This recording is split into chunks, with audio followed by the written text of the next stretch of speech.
जय मसी। हाई जय मसी, प्लिज जय मसी भनिदिनुहोस्। अनि आज चाहिँ हामी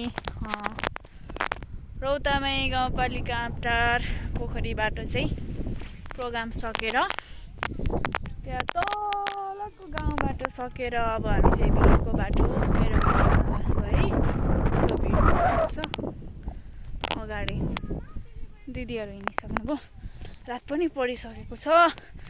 अनि म चाहिँ अब हिँड्दैछु। अनि यो सल चाहिँ नबादी भएन, टाउको चिसोको कारणले धेरै टाउको दुख्छ। अनि त्यही भएर गर्दा चाहिँ म चाहिँ टाउको बाँधेर हिँडिरहेको छु। अनि हाम्रो बहिनी र दिदी चाहिँ अगाडि गइसक्नु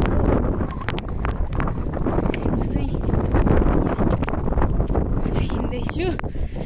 हजुर होइन, म उकालो ओह्रालो जस्तै बनाउँछु।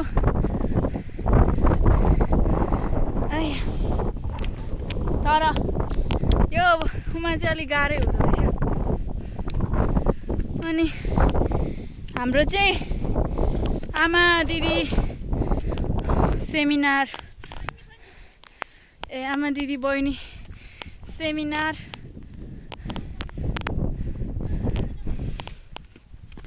भन्दा पनि हाम्रो चाहिँ भेटघाट प्रार्थना सङ्गति रहेको थियो।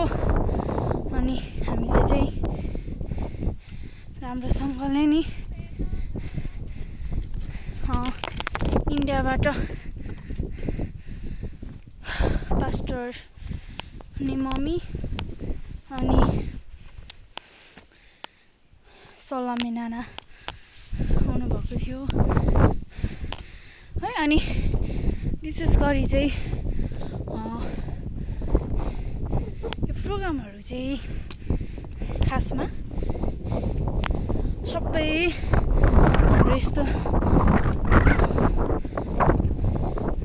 पाखा भिट्टाको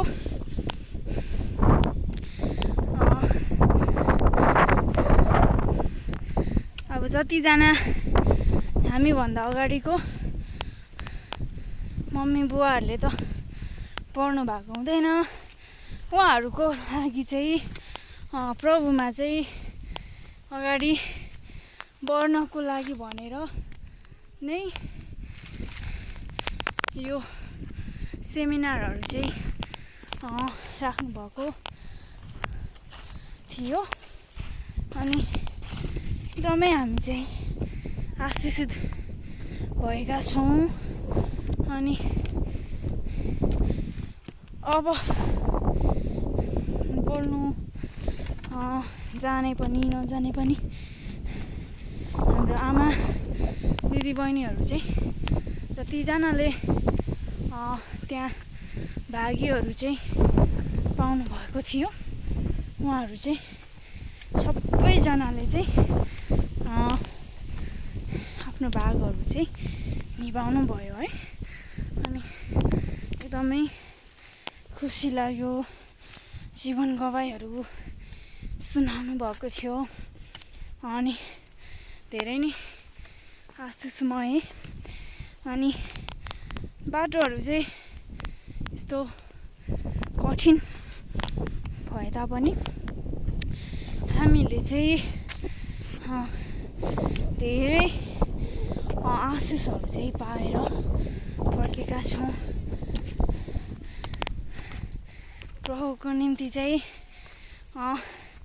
हामीले चाहिँ यसरी हिँड्न परे तापनि गर्नुपर्छ होइन।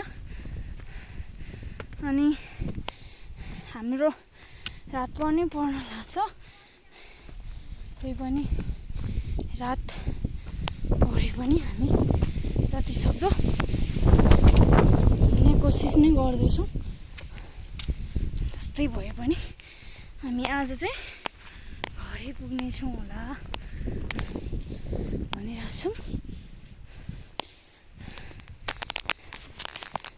हेर्नुहोस् है म चाहिँ यो हालतमा हिँड्दैछु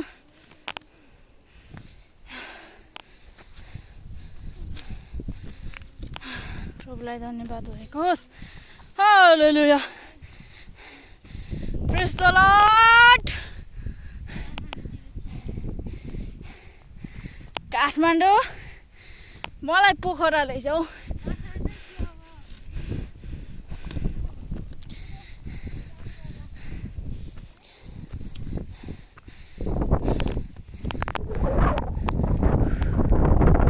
गाईघाटको ठाउँ कोठाभित्र घुम्सिँदा बल्ल फुत्किनु पायो यस्तो रमाइलो ठाउँमा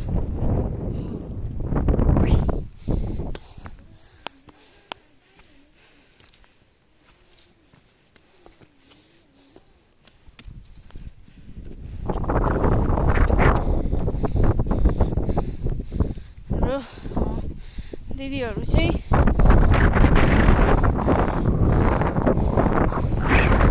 आफ्नो व्यक्तिगत पर्सनल कुराहरू गर्दै अगाडि बढ्दै हुनुहुन्छ अनि हुन्छ म चाहिँ अहिले सक्दिनँ हिँड्न पनि त्यही भएर अहिले पछाडि नै छु त्यही पनि पर्खिनुहुन्छ अनि मलाई चाहिँ गाईघाटमा एकदमै कलेजहरू पनि छुट्टी भएको कारणले गर्दा एकदमै मलाई चाहिँ मोबाइल मात्र हेर्ने बस्ने गरिरहेको थिएँ अनि हिजोको र आजको प्रोग्राममा चाहिँ एकदमै आशिषित महसुस भएको छ अनि हामीले चाहिँ क्षमाको विषयमा उपवासको विषयमा जागृतिको विषयमा है फलको विषयमा अनि हामीले चाहिँ वचनहरू सुन्यौँ अनि एकदमै त्यहाँ जति पनि वचन भक्तहरू चाहिँ भोगाइका कुराहरू उहाँले गर्नुभएको आफैले गर्नुभएको भोगाइको कुराहरू चाहिँ प्राय उहाँहरूको जीवन गवाई जस्तै नि थियो प्राय वचनहरू अनि हामीले चाहिँ वचनहरू चाहिँ कठेर भन्दा पनि प्राय उहाँहरूको व्यक्तिगत जीवन कुराहरूबाट पनि धेरै नै आशिषित भइन्छ यो कुराहरू चाहिँ मैले महसुस गर्न पाएँ है त्यही गर्दा चाहिँ आइपुगेँ साथीहरूलाई भेट्न चाहिँ भेटेँ तर चमकदार हाम्रो चाहिँ झमक्कै रात परेको हाम्रो अनि आज हामी घर चाहिँ पुग्छौँ नि गएर टन्न चिसो मुही खाएर सुत्ने हो कहाँ छ घरमा होला टाउको पनि दुख्यो त्यही पनि प्रभुलाई धन्यवाद भएको हामीले धेरै आशिष पाइरहेको छौँ हेर्नु त परिहाल्छ नि आशिष मैले अघि सेयर गरिसकेँ ल बाई बाई अब म चाहिँ साह्रै थाकेँ कि अनि त्यही भएर यहाँभन्दा अगाडि चाहिँ गर्नु सकिनँ यत्तिकैमा यो सानो भिडियोलाई बन्द गर्छु बाई बाई बाई जय मसी कस्तो देखेको हो मलाई तर्साउने